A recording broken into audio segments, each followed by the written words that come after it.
ठीक है, वह है इलेक्ट्रॉन एफिनिटी, इलेक्ट्रॉन प्रीति। नाम से क्लियर है, इलेक्ट्रॉन प्रीति मतलब अट्रैक्शन। तो इसको हम क्या कह सकते हैं, अट्रैक्शन कहें, अफेक्शन कहें, अट्रैक्शन या अफेक्शन, अट्रैक्शन या affection of electron towards nucleus, nucleus के टुवार्ड्स। लेकिन कैसा इलेक्ट्रॉन, एडिशनल, जो हम जोड़ते हैं, बाहर से जो जोड़ते हैं उस इलेक्ट्रॉन का अफेक्शन। यानी हमारे घर में जो बाहर से जो गेस्ट आते हैं उसका, ठीक है ना, हमारे फैमिली वाले चाहे हमारे से ठीक है ना, क्या है, कितना अफेक्शन है, कितना लगाव है, वही। तो यहाँ पर अट्रैक्शन या अफेक्शन ऑफ एडिशनल इलेक्ट्रॉन। जैसे कोई यहाँ पर या न्यूक्लियस है, या एटम का जो है न्यूक्लियस है, तो पहला सेल, दूसरा सेल, तीसरा सेल, तो ये आउटर मोस्ट सेल है। तो कहीं बाहर से जो एक इलेक्ट्रॉन इसमें आएगा ऐड होने के लिए, तो इसका क्या टेंडेंसी होगा, क्या अफेक्शन होगा, क्या उसका लगाव होगा। तो आखिर ये इलेक्ट्रॉन एफिनिटी क्या है, एक टेंडेंसी है, एक प्रवृत्ति है। किसका, तो किसी एटम का, बाय वर्च्यू ऑफ व्हिच, जिसके कारण एन एडिशनल इलेक्ट्रॉन एडेड, यानी कि एक एडिशनल इलेक्ट्रॉन जो है, एक अतिरिक्त इलेक्ट्रॉन ऐड होता है। कहाँ पर, to the outermost orbit. किसका, आइसोलेटेड गैसियस एटम के। तो आइसोलेटेड गैसियस एटम के आउटर मोस्ट ऑर्बिट में एक इलेक्ट्रॉन जोड़ने की जो प्रवृत्ति है उसी को कहते हैं हम लोग इलेक्ट्रॉन एफिनिटी, जो आयोनाइजेशन एंथैल्पी का बिल्कुल ही उल्टा होगा। आयोनाइजेशन में क्या होता था, एक इलेक्ट्रॉन निकालते थे आउटर मोस्ट ऑर्बिट से, इसमें एक इलेक्ट्रॉन जोड़ते हैं। तो आखिर यह क्या है, इलेक्ट्रॉन एफिनिटी को अगर हमें डिफाइन करना रहे तो हम कैसे कर सकते हैं। इसको देखिए, इलेक्ट्रॉन एफिनिटी को अगर डिफाइन करना है तो क्या है यह, द टेंडेंसी, इसको कहते हैं टेंडेंसी, प्रवृत्ति। द टेंडेंसी किसका, ऑफ एन इलेक्ट्रॉन, एक इलेक्ट्रॉन का, ठीक है ना, द टेंडेंसी ऑफ एडिशन है, ऐसे इसको समझते हैं। देखिए, इलेक्ट्रॉन एफिनिटी को ऐसे हम डिफाइन करेंगे, the tendency of addition, the tendency of addition, addition मतलब क्या, जोड़ना, ठीक है। The tendency of addition of an electron, एक इलेक्ट्रॉन का ऐड होने का जो टेंडेंसी है, किस में, to the outermost orbit, to the outermost orbit, to the outermost orbit of an isolated gaseous atom. Isolated gaseous atom के outermost orbit में एक इलेक्ट्रॉन जोड़ने का जो प्रवृत्ति है, टेंडेंसी मतलब क्या होता है, प्रवृत्ति, इज कॉल्ड इलेक्ट्रॉन एफिनिटी। वो क्या कहलाती है, इलेक्ट्रॉन एफिनिटी कहलाती है, इलेक्ट्रॉन एफिनिटी। तो यह तो एक प्रवृत्ति हो गया, ठीक है ना, एक प्रॉपर्टी हो गया। तो इलेक्ट्रॉन एफिनिटी क्या है, एक प्रवृत्ति है, किस चीज़ का, the addition of an electron, electron के जोड़ने का, इलेक्ट्रॉन जोड़ने का, कहाँ पर, इलेक्ट्रॉन जोड़ने की प्रवृत्ति कहाँ पर, to the outermost orbit, बाह्यतम कक्षा में।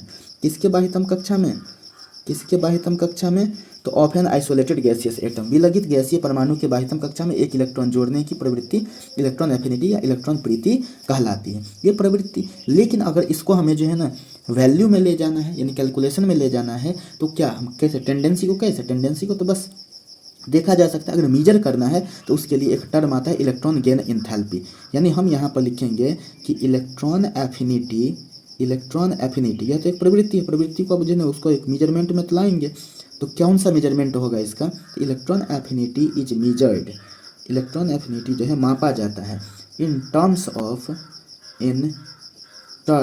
ऑफ के पदों में, किसके पदों में, electron gain enthalpy, electron gain enthalpy के पदों में इसे क्या किया जाता है, तो इलेक्ट्रॉन गेन एंथैल्पी के पदों में इलेक्ट्रॉन एफिनिटी को मेजर किया जाता है, मापा जाता है। तो अब देखते हैं इलेक्ट्रॉन गेन एंथैल्पी। अब है इलेक्ट्रॉन गेन एंथैल्पी, जिसको EGE कहते हैं, इलेक्ट्रॉन गेन एंथैल्पी, चाहे delta H EG, delta H का मतलब क्या हो जाएगा, एंथैल्पी, EG मतलब इलेक्ट्रॉन गेन।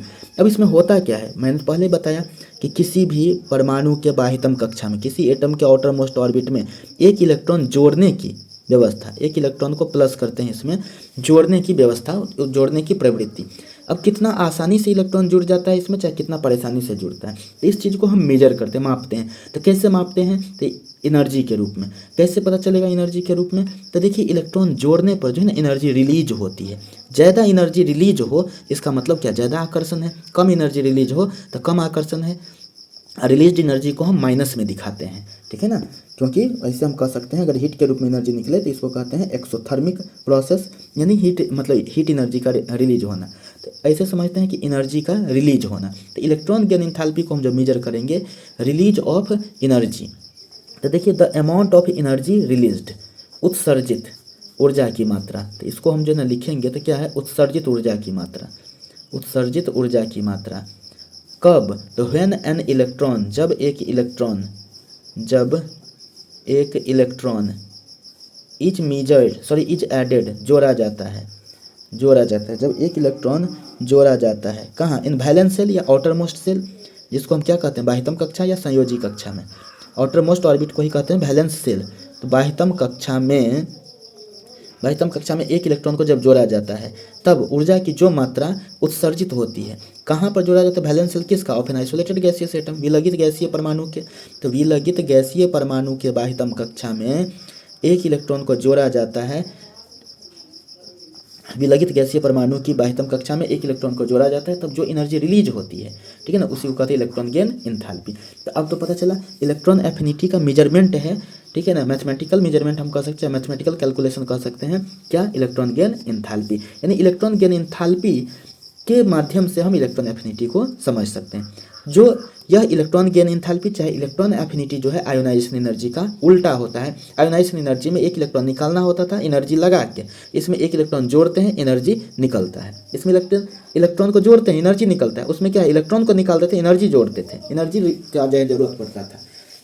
तो इलेक्ट्रॉन गेन एंथैल्पी हम समझ गए क्या है, यह the amount of energy released when an electron is added in a valence shell, किसका, of an isolated gaseous atom. तो आइसोलेटेड गैसियस एटम के वैलेंस सेल में एक इलेक्ट्रॉन जोड़ने में जो एनर्जी रिलीज होती है उसी को कहते हैं हम लोग क्या, इलेक्ट्रॉन गेन एंथैल्पी। अब इसमें भी देखिए पहला इलेक्ट्रॉन जोड़ना, दूसरा इलेक्ट्रॉन जोड़ना, तो first electron gain enthalpy is negative. पहला इलेक्ट्रॉन गेन एंथैल्पी यानी पहला इलेक्ट्रॉन जो जोड़ते हैं वो तो एकदम निगेटिव होगा ही होगा। व्हाइल, जबकि the other successive electron gain enthalpy will be positive due to repulsion between the electron already exist या already present in the anion and electron being added. इसको समझिए, इसका मतलब क्या हुआ, इसका मतलब ये हुआ कि जैसे देखिए यही ऑक्सीजन है, ये ऑक्सीजन है, तो ऑक्सीजन में एक इलेक्ट्रॉन जोड़ दिए तो यह O- बना। डेल Heg इसका जो है देखिए यहाँ पर वैल्यू है, यह कितना है, -141 किलो जूल पर मोल, -141 किलो जूल पर मोल पहला इलेक्ट्रॉन जोड़ने में। देखिए निगेटिव तो है ही यह। अब दूसरा इलेक्ट्रॉन जब जोड़ते हैं तो वह किस में जुड़ेगा, तो एक इलेक्ट्रॉन जोड़ दिया तो एनाइन बन गया, तो यह ऑक्साइड O- एनाइन बना। अब दूसरा इलेक्ट्रॉन जोड़ेंगे तो इस एनाइन में। तो अब पहले से एक चीज़ बताइए कि यहाँ पर यह मान लेते हैं कि ऑक्सीजन है, एक इलेक्ट्रॉन पहले से पहला वाला जुड़ा हुआ है और फिर दूसरा वाला इलेक्ट्रॉन को ला रहे हैं यहाँ पर जोड़ने के लिए, तो इस इलेक्ट्रॉन और इस इलेक्ट्रॉन के बीच में क्या होता है, रिपल्सन होता है, प्रतिकर्षण होता है, यानी कि ये इसको धक्का देता है, ये इसको धक्का देता है, यानी करीब नहीं आना चाहता है। तो इस दोनों इलेक्ट्रॉन के रिपल्सन के वजह से यह इलेक्ट्रॉन इस एटम के बाह्यतम कक्षा में आउटर मोस्ट ऑर्बिट में जो है आसानी से नहीं जुड़ पाता है। इसलिए कहा जाता है जब आसानी से नहीं जुड़ेगा तब एनर्जी रिलीज ना होकर के क्या होगा, वहाँ पर रिक्वायर्ड जो है होगा, यानी कि आवश्यक होगी, तो हमें एनर्जी लगाना पड़ेगा दूसरा इलेक्ट्रॉन को अगर जोड़ना है तो उसके लिए देखिए कि यहाँ पर electron gain enthalpy +780 kilo joule हो गया, यानी पॉजिटिव हो गया। पहला था निगेटिव, आसानी से इलेक्ट्रॉन जुड़ गया और इलेक्ट्रॉन आसानी से जुड़ा थे, एनर्जी रिलीज हो गई। लेकिन दूसरा जो है इलेक्ट्रॉन जो ऐड होने जा रहा है तो O- में ऐड होगा, एनाइन में ऐड होगा, तो वहाँ पर ये इलेक्ट्रॉन जो पहले से ये और इस इलेक्ट्रॉन के बीच में रिपल्सन होता है, यही बात लिखा गया है।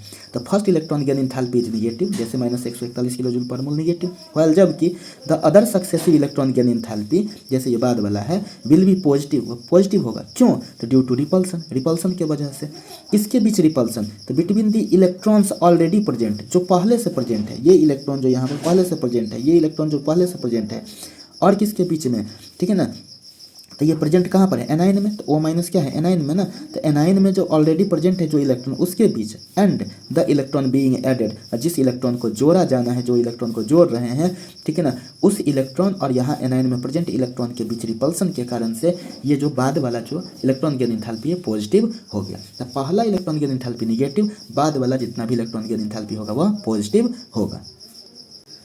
अब है factors affecting electron gain enthalpy. Electron gain enthalpy को प्रभावित करने वाले कारक कौन कौन से, तो पहला देखिए एटॉमिक साइज, पहला हो गया एटॉमिक साइज। तो electron gain enthalpy varies directly with atomic size, मतलब electron gain enthalpy directly proportional to atomic size, मतलब क्या, साइज बढ़ेगा इलेक्ट्रॉन गेन एंथैल्पी भी बढ़ेगा। यानी साइज जब बड़ा होगा, साइज यहाँ पर देखिए ना, यहाँ पर दिखाते हैं आपको, साइज अगर बड़ा होगा तो क्या हो जाएगा, जो घर बड़ा है तो उसमें आने वाला जो गेस्ट होगा वह ज़्यादा कंफर्ट फील करेगा, और घर छोटा है और उसमें जो अगर गेस्ट आएगा तो वहाँ पर गैदरिंग के चलते वह रिपल्सन जैसा फील करेगा, यानी कंफर्टेबल फील नहीं करेगा। बस इतनी ही बात है, ठीक है ना। साधारण भाषा में मैंने बताया कि साइज मतलब घर अगर बड़ा हो और उसके यहाँ कोई गेस्ट आए तो वहाँ पर गेस्ट भी कंफर्टेबल फील करेगा, गैदरिंग कम होगी, ठीक है ना। लेकिन घर अगर छोटा हो और उसमें गेस्ट आते हैं तो वहाँ पर क्या होगा, ज़्यादा कंफर्टेबल वो नहीं हो पाएगा गैदरिंग के चलते। तो इसलिए क्या कहा गया, साइज बड़ा तो इलेक्ट्रॉन गेन एंथैल्पी ज़्यादा, साइज छोटा इलेक्ट्रॉन गेन एंथैल्पी कम। अब है इफेक्टिव न्यूक्लियर चार्ज। तो देखिए electron gain enthalpy varies directly with atomic size, atomic size के एटॉमिक साइज नहीं, nuclear charge, with nuclear charge के साथ जो है वो क्या है, डायरेक्टली वैरी करता है। मतलब क्या, इलेक्ट्रॉन गेन एंथैल्पी ज़्यादा होगा कब, जब यहाँ पर जेड स्टार, कहने का मतलब न्यूक्लियर चार्ज जो है ज़्यादा हो।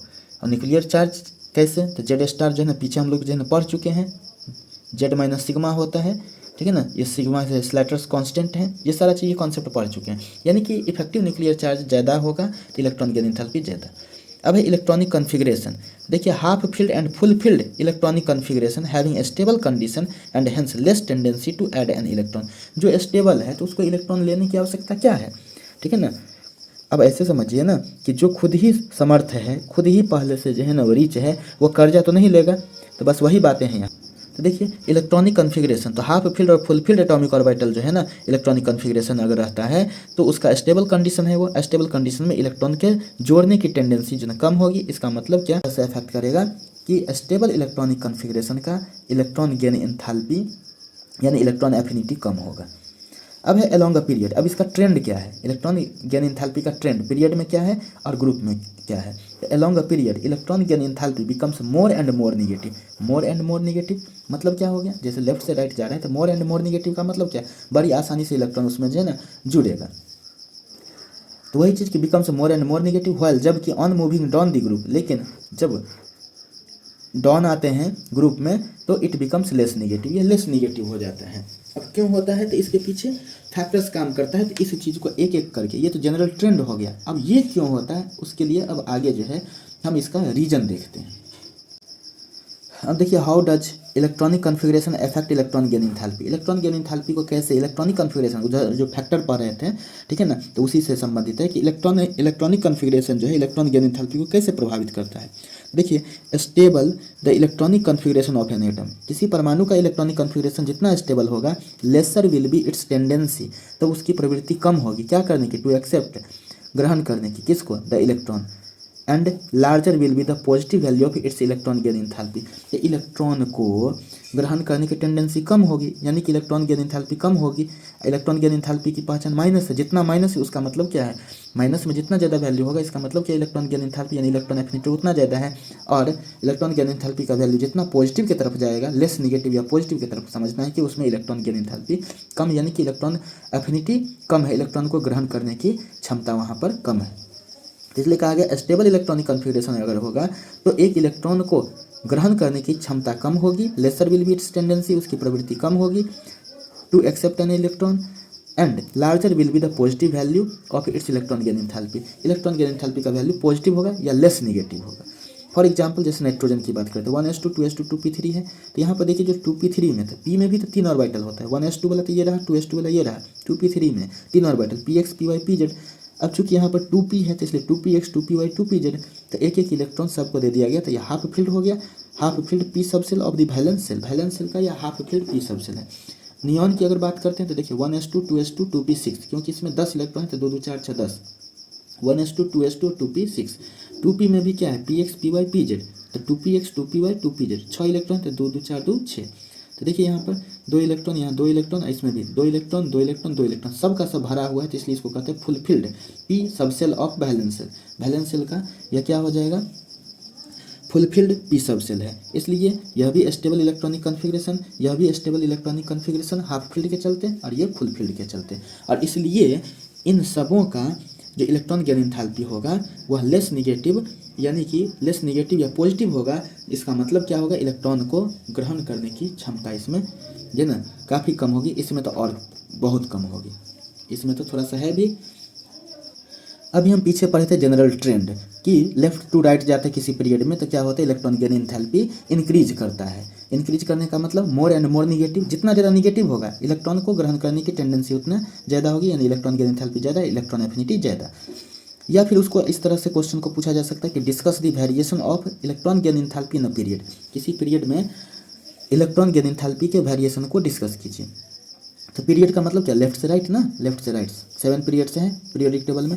तो on moving across the period, किसी पीरियड के अक्रॉस अगर हम मूव करते हैं, द एटॉमिक साइज डिक्रीजेज, स्वाभाविक सी बात है एटॉमिक साइज घटेगा, एंड न्यूक्लियर चार्ज इंक्रीजेज, और न्यूक्लियर चार्ज जो है जेड स्टार वह क्या होता है, इंक्रीज करता है। एटॉमिक साइज घटेगा, लेफ्ट से राइट जाने पर एटॉमिक साइज घटता है और न्यूक्लियर चार्ज बढ़ता है। इन दीज 2 फैक्टर्स, यानी कि साइज का घटना और न्यूक्लियर चार्ज का बढ़ना, ये 2 फैक्टर हुआ। तो in these 2 factors nuclear charge is dominant या इफेक्टिव, इस 2 फैक्टर में क्या है, न्यूक्लियर चार्ज वाला जो फैक्टर है वो डोमिनेंट है, प्रभावी है, इफेक्टिव है, प्रभावी है। यानी कि अगर पीरियड की तरफ आते हैं, लेफ्ट टू राइट में आते हैं, तो पीरियड के अकॉर्डिंग अगर हम चलें तो न्यूक्लियर चार्ज वहाँ पर डोमिनेंट होगा, साइज के हिसाब से नहीं, हम न्यूक्लियर चार्ज के हिसाब से चलेंगे। कहा गया greater the magnitude of nuclear charge, nuclear charge का मैग्नीट्यूड जितना ज़्यादा होगा, more will be the attraction for the incoming electron, जो आने वाला इलेक्ट्रॉन है उसको न्यूक्लियस अपनी ओर ज़्यादा आकर्षित करेगा, क्योंकि न्यूक्लियर चार्ज ज़्यादा आने वाला इलेक्ट्रॉन को क्या करता है, ज़्यादा आकर्षित करता है। एंड एज अ रिजल्ट, और परिणामतः larger tendency to add an electron, तो वहाँ पर क्या है, एक इलेक्ट्रॉन को जोड़ने की टेंडेंसी जो प्रवृत्ति वह ज़्यादा होगी in an isolated gaseous atom, यानी आइसोलेटेड गैसियस एटम के आउटर मोस्ट ऑर्बिट में एक इलेक्ट्रॉन को जोड़ने की टेंडेंसी ज़्यादा होगी, क्योंकि इलेक्ट्रॉन गेन एंथैल्पी है ही क्या, वही चीज़ ना, कि किसी एटम के आउटर मोस्ट ऑर्बिट में एक इलेक्ट्रॉन को जोड़ते हैं तो जो एनर्जी रिलीज होती है, तो बस वही बात है। तो किसी पीरियड में अगर हम जाते हैं लेफ्ट से राइट, तो वहाँ पर क्या होता है, साइज डिक्रीज करता है, न्यूक्लियर चार्ज इंक्रीज करता है, न्यूक्लियर चार्ज वाला फैक्टर जो होगा, न्यूक्लियर चार्ज वाला फैक्टर वहाँ पर डोमिनेंट होगा, इफेक्टिव होगा, प्रभावी होगा। और हम एक चीज़ जानते हैं, न्यूक्लियर चार्ज जितना ज़्यादा होगा, आने वाला इलेक्ट्रॉन को न्यूक्लियस जो है, नाभिक जो है अपनी ओर ज़्यादा आकर्षित करेगा, तो इसके चलते इलेक्ट्रॉन के जुड़ने की टेंडेंसी वहाँ पर बढ़ जाएगी। हेंस इसलिए larger will be the negative value of electron gain enthalpy, क्योंकि इलेक्ट्रॉन जितना आसानी से जुड़ेगा, जितना इजीली जुड़ेगा, वहाँ पर उसकी टेंडेंसी, उसकी प्रवृत्ति ज़्यादा होगी, प्रवृत्ति ज़्यादा होगी, उसका मतलब कि उतना ही ज़्यादा नेगेटिव इलेक्ट्रॉन गेन एंथैल्पी होगा, यानी कि उतना ज़्यादा वैल्यू होगा इलेक्ट्रॉन गेन एंथैल्पी का। तो पीरियड के अकॉर्डिंग जो है जब हम देख लिए, अब हम आते हैं किसी ग्रुप में, किसी ग्रुप में टॉप टू बॉटम अगर आते हैं, ठीक है ना, तो इलेक्ट्रॉन गेन एंथैल्पी डिक्रीज करता है या लेस नेगेटिव या पॉजिटिव होता है, उसका क्या कारण है। तो देखिए electron gain enthalpy decreases, that is becomes less negative और positive as we move from top to bottom in a group, ठीक है ना, किसी ग्रुप में टॉप टू बॉटम जाते हैं तो ये लेस नेगेटिव या पॉजिटिव होता है, इलेक्ट्रॉन गेन एंथैल्पी डिक्रीज करता है। इसका मतलब क्या हुआ है, क्यों, चाहे दूसरा क्वेश्चन इसी को ऐसे पूछा जा सकता है, discuss the variation of electron gain enthalpy in a group, किसी ग्रुप में डिस्कस कीजिए इलेक्ट्रॉन गेन एंथैल्पी के वेरिएशन का। तो आंसर देखिए, on moving down a group, किसी ग्रुप में अगर हम डाउन जाते हैं, नीचे जाते हैं, यानी ऊपर से नीचे जाते हैं, the atomic size as well as nuclear charge increases, इसमें एटॉमिक साइज भी बढ़ता है और न्यूक्लियर चार्ज भी, यानी कि एटॉमिक साइज जो है आपका एटम का वो भी बढ़ता है और न्यूक्लियर चार्ज भी बढ़ता है, न्यूक्लियर चार्ज भी बढ़ता है, ठीक है। But in a group atomic size is dominant, इसमें जो है एटॉमिक साइज प्रभावी है। लेफ्ट टू राइट में क्या था, न्यूक्लियर चार्ज प्रभावी था, इसमें एटॉमिक साइज प्रभावी है।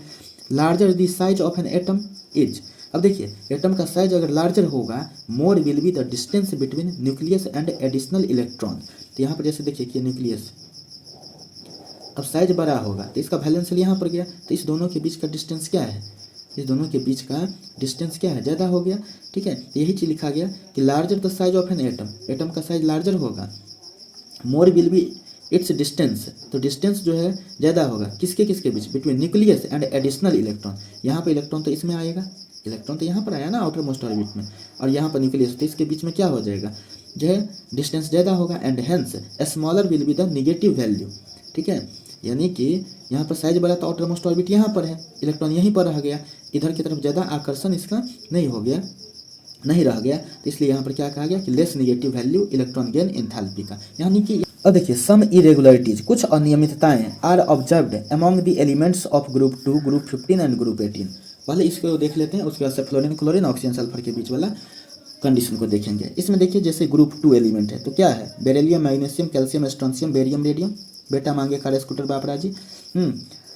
इसको देख लीजिए, ग्रुप 15 को देख लीजिए और ग्रुप 18 को देख लीजिए, है ये तो इनर्ट गैस है। इसमें क्या है, एक एग्जांपल हम लेकर के देखते हैं बेरियम का, मैग्नीशियम का। देखिए तो बेरियम का 4 तो 1s2 2s2, यहाँ पर मैग्नीशियम का 1s2 2s2 2p6 3s2। जो भी है देखिए ना, जो भी है सब फुलफिल्ड है, ठीक है ना। एस जो है यहाँ पर फुलफिल्ड है, तो due to full filled an s subshell, यहाँ पर एस सबसेल चल, देखिए ना तो एस किसी का भी मैक्सिमम 2 इलेक्ट्रॉन है, बी है तो 6 इलेक्ट्रॉन है, यानी सब अपना मैक्सिमम कैपेसिटी में है, फुल कैपेसिटी में है, तो इसलिए यहाँ पर एन एस जो है फुलफिल्ड है। अगर हम इसकी बात करते हैं नाइट्रोजन का तो 1s2 2s2 2p3, फास्फोरस की बात करें तो 15 होता है तो 1s2 2s2 2p6 3s2 3p3। इस पर ध्यान दीजिए 2p3 3p3 पर। यहाँ पर क्या है, पी में तो मैक्सिमम 6 होता है, लेकिन उसका तो जस्ट आधा है, तो हाफ फील्ड हो गया, यह क्या हो गया हाफ फील्ड, यह भी हाफ फील्ड। तो due to half filled np subshell, np subshell जो है इसका क्या है हाफ फील्ड। इसकी अगर हम बात करें तो इसको जो है ना 1s2, यह भी देखिए कि NS फुलफिल्ड है। इसमें देखते हैं तो सब का सब फुलफिल्ड है, NS हो चाहे मतलब NP हो जो भी हो। इसके बाद से इसमें भी देखिए सब का सब फुलफिल्ड है, यानी कि ऐसा है तो मैक्सिमम 2 इलेक्ट्रॉन, पी है तो सब में मैक्सिमम 6 इलेक्ट्रॉन। तो due to full filled all subshells, यहाँ पर ऑल सबसेल्स फुलफिल्ड है, इसमें हाफ फील्ड है, और यहाँ पर फुलफिल्ड NS सबसेल है। इसके वजह से ये स्टेबल इलेक्ट्रॉनिक कन्फिग्रेशन, और यहाँ पर जो है ना इसी तरह का जो है ना इरेगुलरिटी, इसी स्टेबिलिटी के कारण से बीच बीच में इरेगुलरिटी देखने को हमें मिलता है इलेक्ट्रॉन गेन एंथैल्पी के जनरल ट्रेंड में। अब यहाँ पर देखिए तो trend, the elements having half filled and fully field orbitals exhibit more stability. सही बात है, हाफ फील्ड और फुल फील्ड क्या है, मोर स्टेबिलिटी को एग्जिबिट करता है, प्रदर्शित करता है। Therefore electron gain enthalpy will be less negative और पॉजिटिव, यानी कि इलेक्ट्रॉन एफिनिटी कम होगा। इलेक्ट्रॉन एफिनिटी कम होने का मतलब क्या, लेस नेगेटिव या पॉजिटिव।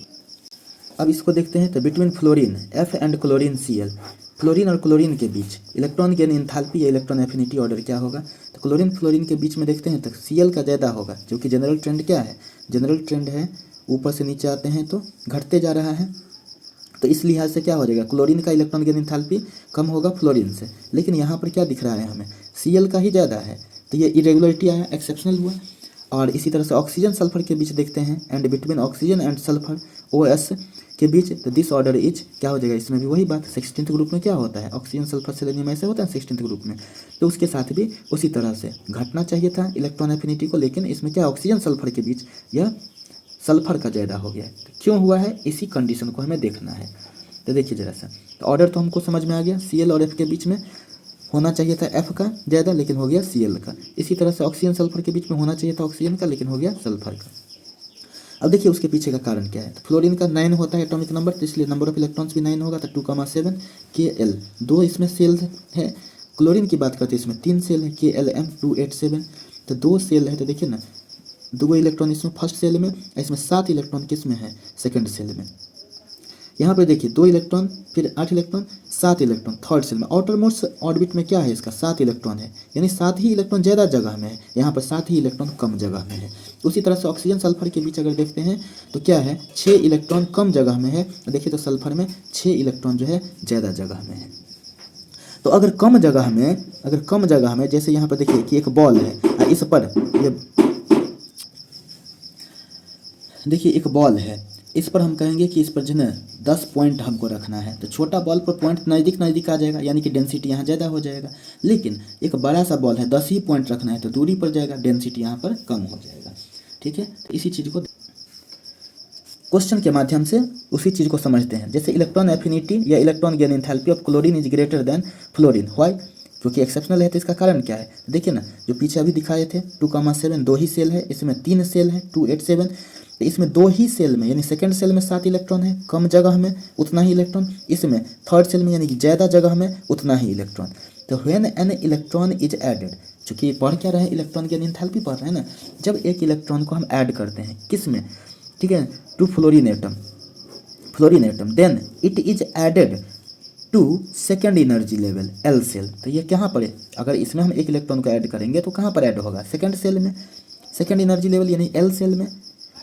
इन दिस सेल, इस सेल में क्या है, इट एक्सपीरियंसेस सिग्निफिकेंट रिपल्सन, क्योंकि देखिए ना यहाँ पर कम ही जगह में 7 गो इलेक्ट्रॉन है, यानी गैदरिंग ज़्यादा है, छोटा घर है गैदरिंग ज़्यादा है, तो आने वाला जो गेस्ट है, आने वाला जो इलेक्ट्रॉन है ज़्यादा रिपल्सन पाता है। इसलिए लिखा गया इट एक्सपीरियंसेस, यह अनुभव करता है, महसूस करता है, सिग्निफिकेंट रिपल्सन, एक सार्थक जो है रिपल्सन यानी कि विकर्षण यहाँ पर यह अनुभव करता है। From the other electrons present in this shell, इस सेल में जो 7 इलेक्ट्रॉन है उपस्थित, ठीक है ना, उसके द्वारा। व्हाइल, जबकि in Cl atom, chlorine atom में एडेड इलेक्ट्रॉन, जो इलेक्ट्रॉन को हम ऐड करेंगे, goes to the third energy level, क्योंकि आउटर मोस्ट ऑर्बिट इसका क्या है, ये KLM तो थर्ड है, तो third energy level outermost orbit है, तो यह थर्ड एनर्जी लेवल में यानी M सेल में जाकर के इलेक्ट्रॉन ऐड होता है, which is relatively larger than L shell. तो L सेल के तुलना में M सेल क्या है, बड़ा है, देख ही सकते हैं, ये छोटा है सेल और ये क्या है, बड़ा है सेल, क्योंकि तीसरा सेल है। तो वही चीज़ लिखा गया which इज रिलेटिवली लार्जर, जो क्या है आपेक्षिक रूप से बड़ा है, किससे, L सेल से। हेयर इट एक्सपीरियंसेज लेट, क्या है, लेस इलेक्ट्रॉन रिपल्सन। यहाँ पर क्या है, इसमें थर्ड सेल में ये जो इलेक्ट्रॉन यानी कि घर बड़ा है, यानी बड़ा घर में 7 लोग हैं, ठीक है, तो ज़्यादा स्पेस मिलेगा इसको, ज़्यादा कंफर्टेबल रहेगा। लेकिन छोटा घर में भी 7 ही लोग था, तो यहाँ पर गैदरिंग ज़्यादा था, यहाँ पर गैदरिंग कम है, तो इसलिए ये जो आने वाला जो इलेक्ट्रॉन है वह क्या क्या कहा गया इसके बारे में, इट एक्सपीरियंस, जो महसूस करता है less electron repulsion, less electron repulsion महसूस करेगा। रिजल्टली, परिणाम था एडिशनल इलेक्ट्रॉन, यह जो इलेक्ट्रॉन है एडिशनल इलेक्ट्रॉन यानी कि बाहर से जुड़ा हुआ इलेक्ट्रॉन, अतिरिक्त इलेक्ट्रॉन, एडेड मोर इजीली, वह ज़्यादा आसानी से जुड़ता है इन Cl एटम में ज़्यादा आसानी से जुड़ता है than that in F atom. Chlorine atom में जो है वह ज़्यादा मतलब रिपल्सन नहीं है ज़्यादा, इसके वजह से यहाँ पर क्या है, वो ज़्यादा आसानी से ऐड हो जाता है Cl एटम के आउटर मोस्ट ऑर्बिट में, किसकी तुलना में, फ्लोरीन एटम की तुलना में। हेंस, इसलिए electron gain enthalpy of Cl is greater than F। इसलिए फ्लोरीन और क्लोरीन में अगर इलेक्ट्रॉन गेन एंथैल्पी, इलेक्ट्रॉन के जुड़ने की टेंडेंसी की बात करेंगे तो Cl में जुड़ेगा, न कि F में, क्योंकि F में वही 7 इलेक्ट्रॉन है लेकिन कम जगह में है, रिपल्सन ज़्यादा। यहाँ पर वही 7 इलेक्ट्रॉन है लेकिन ज़्यादा जगह में है तो रिपल्सन कम, यानी कि जहाँ पर विरोध कम हो, जहाँ पर ज़्यादा मान मन्नत हो, जहाँ पर ज़्यादा स्वागत हो, वहाँ पर आने वाला जो गेस्ट होता है वह ज़्यादा कंफर्ट फील करते हैं, यानी आने वाला इलेक्ट्रॉन Cl एटम में ज़्यादा अच्छा फील करेगा, क्योंकि यहाँ पर रिपल्सन कम है।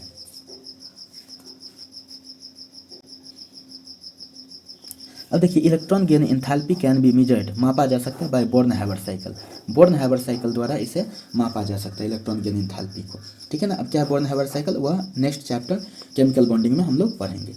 अब देखिए यहाँ पर elements which have high delta Eg, जिसका डेल्टा Eg यानी कि एंथैल्पी जो है इलेक्ट्रॉन गेन एंथैल्पी ज़्यादा होगा, आर गुड ऑक्सीडाइजिंग एजेंट, वो क्या होगा, गुड ऑक्सीडाइजिंग एजेंट होगा, अच्छा ऑक्सीकारक होगा, यानी कि जिसका हाई इलेक्ट्रॉन गेन एंथैल्पी का मतलब क्या, जितना ज़्यादा निगेटिव होगा जिसका इलेक्ट्रॉन गेन एंथैल्पी, ठीक है ना, उसका इलेक्ट्रॉन एफिनिटी सबसे ज़्यादा और वो उतना ही ज़्यादा अच्छा ऑक्सीडाइजिंग एजेंट होगा। अब देखिए, fluorine has highest electron gain enthalpy, पूरे पीरियोडिक टेबल में फ्लोरीन का सबसे ज़्यादा इलेक्ट्रॉन गेन एंथैल्पी होता है -328 kilojoule per mole. Therefore, इसलिए F is strongest oxidising agent, इसलिए जो है फ्लोरीन क्या है, स्ट्रॉन्गेस्ट ऑक्सीडाइजिंग एजेंट है।